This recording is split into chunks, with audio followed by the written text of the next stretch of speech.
Assalamualaikum warahmatullahi wabarakatuh. Kami dari kelompok 7 Psikologi Pendidikan akan mendiskusikan tentang teori belajar sosial kognitif yang akan dibahas oleh teman kami. Oke, teori belajar sosial kognitif membahas tentang konsep utama dari teori kognitif. Teori kognitif sendiri itu adalah belajar, dengan kata lain proses belajar dengan cara mencermati suatu objek yang berupa seseorang yang dijadikan contoh yang akan kita pelajari. Di sini juga dijelaskan tentang pembelajaran observasional. Apa pembelajaran observasional itu? Pembelajaran observasional adalah pembelajaran di mana kita melihat individu atau mengamati orang lain untuk kita jadikan sebagai pelajaran. Dari perspektif kognitif, kita belajar teori bahwa kemampuan untuk mengendalikan atau mengontrol emosi, lalu mengontrol pikiran dan mengontrol perasaan kita sendiri. Teori kognitif sosial memandang bahwa faktor sosial saling mempengaruhi satu sama lain. Faktor kognitif berupa ekspektasi murid untuk meraih keberhasilan, sedangkan faktor sosial mencakup pengamatan murid terhadap perilaku orang-orang di lingkungannya. Kemudian di sini akan dibahas juga mengenai prinsip dasar sosial kognitif, kemudian konsep utama teori sosial kognitif, serta model pembelajaran observasional dan imitasi yang akan dijelaskan oleh teman kita. Oke, yang pertama adalah prinsip dasar sosial kognitif. Prinsip dasar sosial kognitif meliputi proses observasi, imitasi, dan pemodelan yang melibatkan perhatian, memori, dan motivasi. Teori kognitif berfokus pada bagaimana manusia memproses informasi, berpikir, memahami, dan belajar.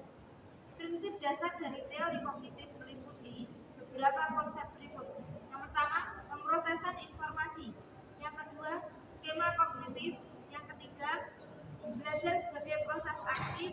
Yang keempat, pengaruh pengetahuan terdahulu. Yang kelima, menyimpan dan pengambilan informasi. Yang keenam, pembelajaran observasional.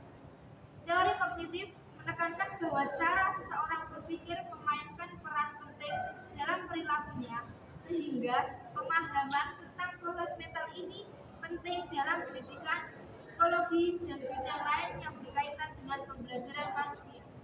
Selanjutnya akan dilanjutkan oleh yang kedua adalah konsep utama teori sosial kognitif, yaitu meliputi pembelajaran observasional, reciprocal, determinism, self-efficiency, regulasi diri, motivasi intrinsik dan ekstrinsik.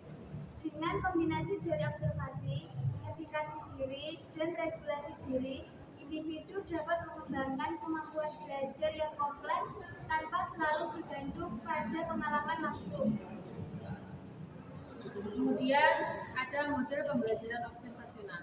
Apa sih model pembelajaran observasional itu? Adalah model pembelajaran di mana siswa belajar dengan mengamati perilaku, tindakan, atau kinerja orang lain. Biasanya model ini model atau individu yang dianggap lebih berpengalaman.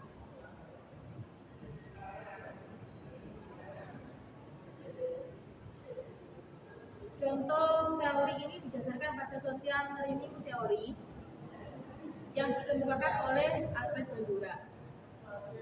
Alfred Bandura berpendapat bahwa pembelajaran tidak hanya terjadi melalui pengalaman langsung, tetapi juga melalui pengamatan terhadap perilaku orang lain serta konsekuensi perilaku tersebut. Model pembelajaran observasional ini melalui observasi dan imitasi.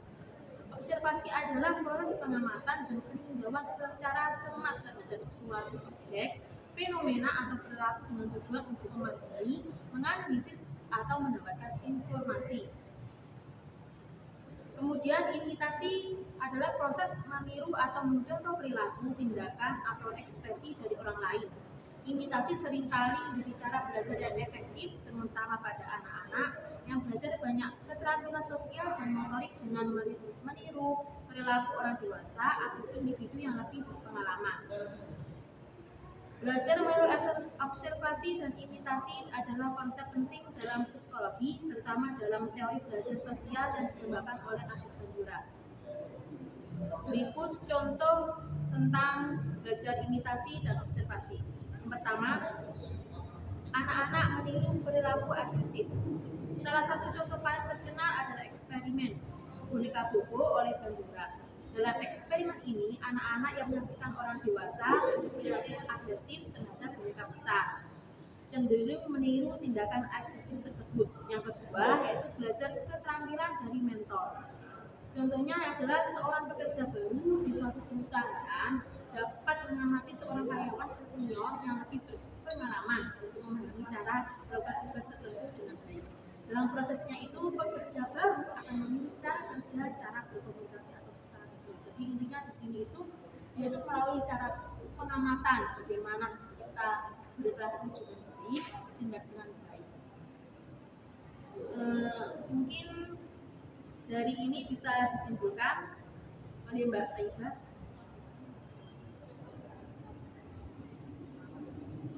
Jadi kesimpulan dari teori belajar kognitif dengan model observasi dan imitasi menekankan bahwa belajar tidak hanya terjadi melalui pengalaman langsung, tetapi juga melalui pengamatan dari pengalaman orang lain. Kita bisa mengambil pelajaran dari pengalaman orang lain.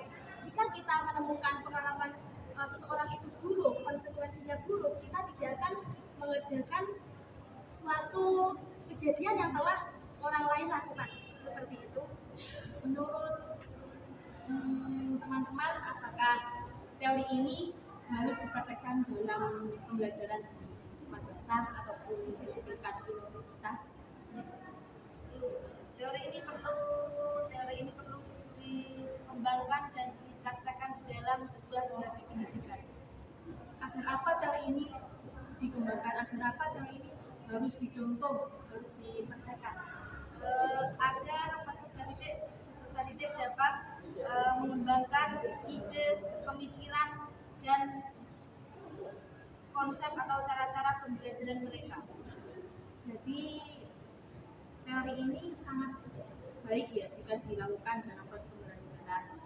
Peserta didik dapat cepat dalam proses pembelajaran atau dapat bisa lebih menangkap apa yang diajarkan oleh para pengajar. Ya.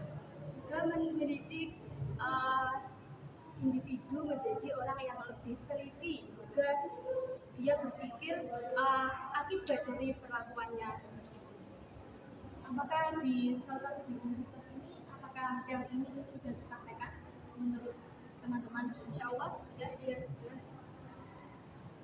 Kalau seumpama apa cara yang baik selain seumpama belum ada teori ini, apakah kita sebagai salah satu pendiskusi tentang masalah ini, apakah kita wajib memberitahukan teman-teman bahwa teori ini sangat berguna untuk dilakukan dalam pengajaran? Kita bisa memberitahukan, kita bisa menjelaskan kepada teman-teman kita, dan kita juga bisa mempraktekannya. Apa sudah cukup? Sudah? Ya, cukup sekian dari diskusi kami tentang teori belajar sosial kognitif itu seperti apa dan sangat bermanfaat bagi kita semua dalam proses belajar mengajar. Cukup sekian dari kami. Wassalamualaikum warahmatullahi wabarakatuh.